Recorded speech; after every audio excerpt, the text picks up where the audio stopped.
नमस्ते दोस्तों। और आपका स्वागत है भूतकाल हॉरर स्टोरी यूट्यूब चैनल पे। आज की कहानी हमें एक सुरेश नाम की आदमी ने भेजी है। मेरा नाम सुरेश है। आज मैं अपने परिवार के साथ आज मैं अपने परिवार के साथ शहर में एक सुखी जीवन जी रहा हूँ। लेकिन मेरे परिवार के इतिहास में एक ऐसा काला पन्ना है जिसे याद करते ही मेरे दादाजी की आंखें आज भी पथरा जाती हैं। ये बात तब की है जब मेरे पिताजी करीब 7-8 साल के थे। मेरे दादाजी उस समय एक बेहद गरीब आदमी थे। उस दौर में पेट पालने के लिए इंसान को किसी भी हद तक जाना पड़ता था। दादाजी ने गांव के सबसे बड़े शमशान घाट पर लाशें जलाने का काम पकड़ा था। वह शमशान घाट कोई मामूली जगह नहीं थी। वह गांव की सरहद पर बहती एक विशाल और मटमैली नदी के ठीक किनारे स्थित था। वहां की मिट्टी हमेशा नम रहती थी और हवा में हमेशा जलती हुई लकड़ियों और मांस की एक अजीब सी गंध धुली रहती थी। दादाजी हर सुबह सूरज की पहली किरण के साथ शमशान निकल जाते थे और रात के सन्नाटे में करीब 7 से 8 बजे तक वापस लौटते थे। उस उमस भरी दोपहर की बात है। आकाश में बादलों का ढेर था और नदी का बहाव तेज। दादाजी एक चिका को मुखाग्नि देने के बाद किनारे पर खड़े होकर अपनी चिलम सुलगा रहे थे। रोते बिलखते परिजन चिता के इर्द गिर्द बैठे थे।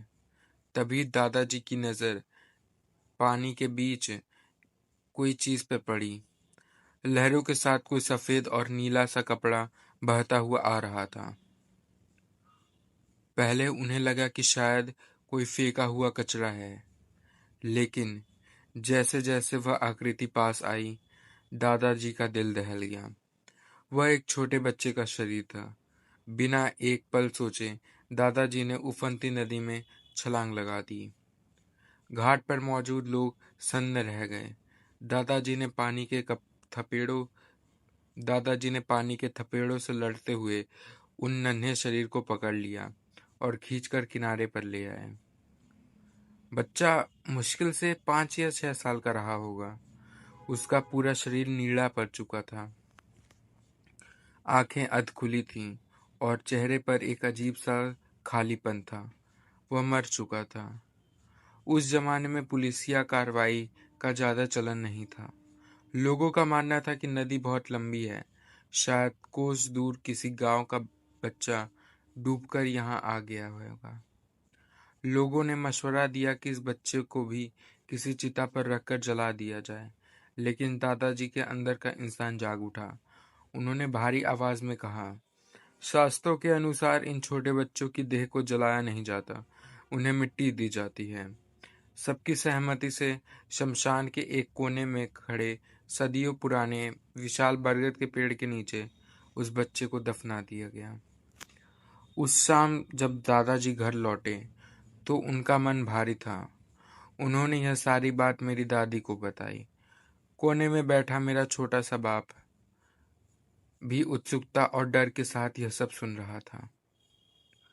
कुछ दिनें तो सामान्य बीते, लेकिन शमशान की आबहवा बदलने लगी थी। दादाजी बताते थे कि अब जब वहां देर शाम लाश जलाते थे तो उन्हें महसूस होता था कि कोई बरगद के पेड़ के पीछे से उन्हें देख रहा है। हवा में अचानक ठंडक बढ़ जाती थी और कभी-कभी पत्तों के खड़खड़ाने की आवाज आती थी, जबकि हवा का नामो निशान नहीं होता था। अगले रविवार की बात है। मेरे पिता ने दादाजी के साथ शमशान जाने की जिद पकड़ ली।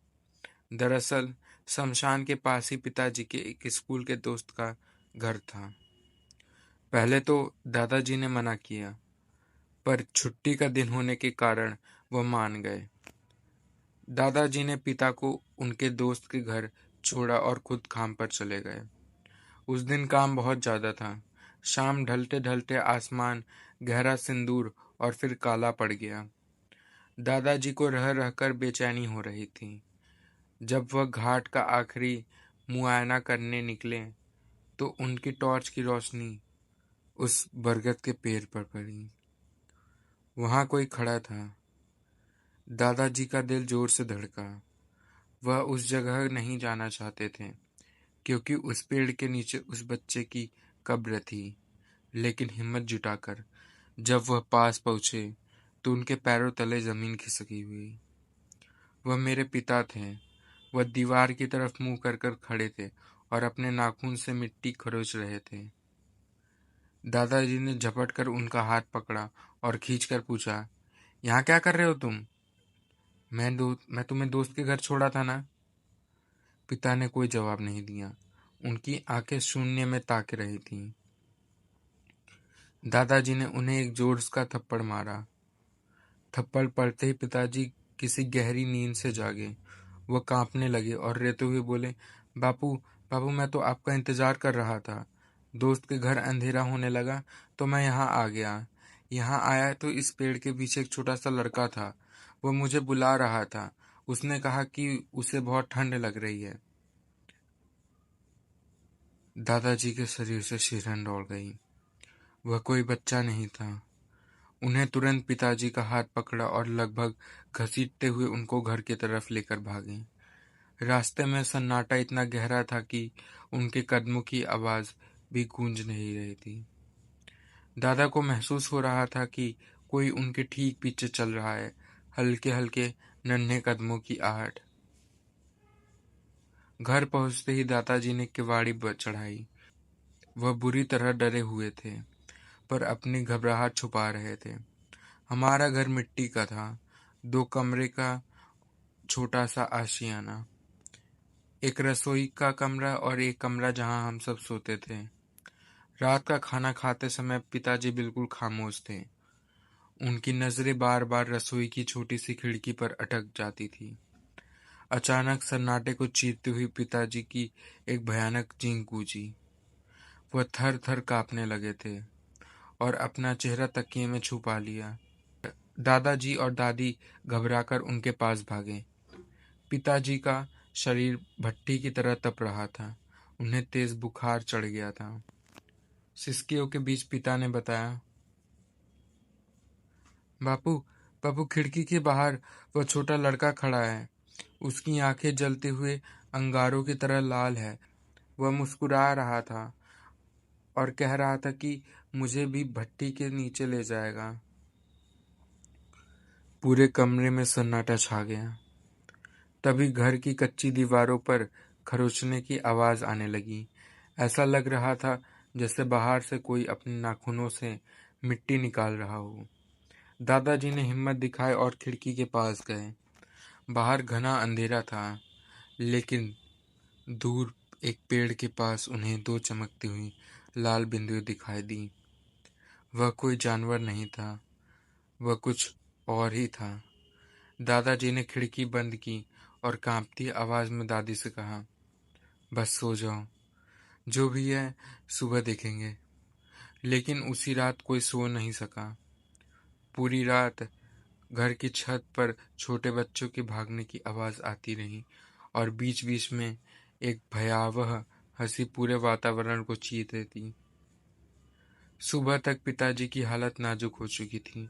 उनका शरीर नीला पड़ने लगा था। दादाजी तुरंत गांव के सबसे पुराने तांत्रिक, जिन्हें लोग शून्य बाबा कहते थे, के पास भागे। दोपहर में जब दादाजी वापस आए तो उनके हाथ में शमशान की भभूत थी। शून्य बाबा ने जो बताया उसने दादाजी के होश उड़ा दिए। दीनदयाल, जिस बच्चे को तुमने दफनाया था वह साधारण मौत नहीं मरा था। उस पर किसी अघोरी ने काली विद्या की थी और उसे आधा अधूरा छोड़ दिया था। वह बच्चा अब कच्चा कलवा बन चुका है। उसे मुक्ति नहीं मिली है और अब उसे एक साथी चाहिए। उसे तुम्हारे बेटे को चुन लिया है। बचने का सिर्फ एक ही रास्ता है, उस बच्चे की लाश को निकालकर विधिवत मंत्रों के साथ जलाना होगा। लेकिन यह काम आधी रात को ठीक 2 बजे शमशान में अकेले करना था। रात के करीब 12:30 बज चुके थे। घर में हवन शुरू हुआ। मंत्रों की गूंज के बीच अचानक मेरे पिताजी उठकर खड़े हो गए। उनकी आवाज बदल चुकी थी। वह किसी भारी आवाज में चिल्लाए, उसे मत जलाओ, वो मेरा दोस्त है। और फिर बेहोश होकर गिर पड़े। बाबा ने इशारा किया। दादाजी हाथ में फावड़ा लेकर शमशान की ओर चल पड़े। रात अमावस्या के करीब थी। हवा में एक अजीब सा भारीपन था। रास्ते में दादाजी को महसूस हुआ कि पेड़ों से कोई लटक कर उन्हें देख रहा है। पीछे मुड़ने पर परछाइयां गायब हो जाती। शमशान पहुंचते ही उन्हें बरगद का पेड़ किसी राक्षस की तरह खड़ा दिखा। दादाजी ने मंत्र पढ़ना शुरू किया और गड्ढा खोदने लगे। 10 मिनट, 20 मिनट, आधा घंटा। मिट्टी हटाने के बाद भी लाश नहीं मिल रही थी। पसीना उनकी आंखों में जा रहा था। अचानक उन्हें लगा कि बरगद के पेड़ की टहनी पर कोई रेंग रहा है। उन्होंने ऊपर देखा, वही बच्चा था, पेड़ की डाल पर उल्टा लटका हुआ, और उसकी आंखों में खून जैसा गाढ़ा तरल टपक रहा था। दादाजी का मंत्र टूट गया। डर के मारे वह गड्ढे में गिर गए। तभी वह साया ऊपर से उनकर कूद पड़ा। दादाजी को लगा जैसे किसी ने पत्थर का वजन उनके सीने पर रख दिया हो। उन्होंने अपनी जेब से बाबा की दी हुई भभूत निकाली और हवा में उछाली। एक चीख गूंजी और वह साया पीछे हट गया। दादाजी ने पागलों की तरह खुदाई की और आखिरकार वह नीला शरीर मिल गया। हैरानी की बात यह थी कि इतने दिनों बाद भी शरीर गला नहीं था, बल्कि और भी ताजा लग रहा था। लाश को बाहर निकालना नामुमकिन सा लग रहा था। छोटा सा बच्चा होने के बावजूद उसके शरीर का वजन किसी भारी पत्थर जैसा था। दादाजी उसे घसीटते हुए चिता तक ले गए। जैसे ही उन्होंने माचिस जलाई, नदी के किनारे से दर्जनों छोटे छोटे साए निकलकर उनकी तरफ बढ़ने लगे। हवा में गूंज उठी, छोड़ दो उसे, वो हमारा है।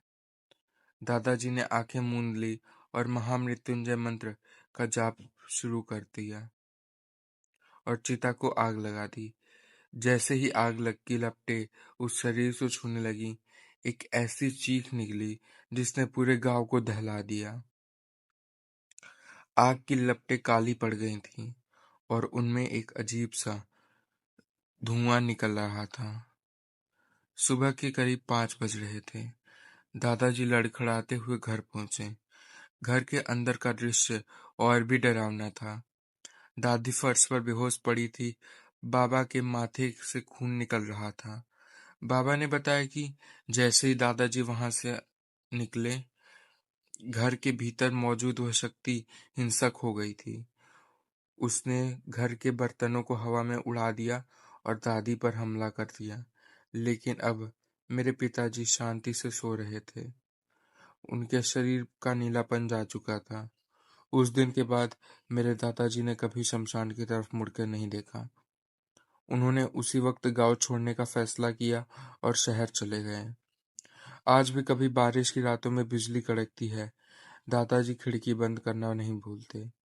उन्हें डर है कि कहीं वह कच्चा कलवा आज भी उस बरगद के नीचे अपने किसी नए दोस्त का इंतजार न कर रहा हो। Thank you guys for listening this story. I hope you will like this.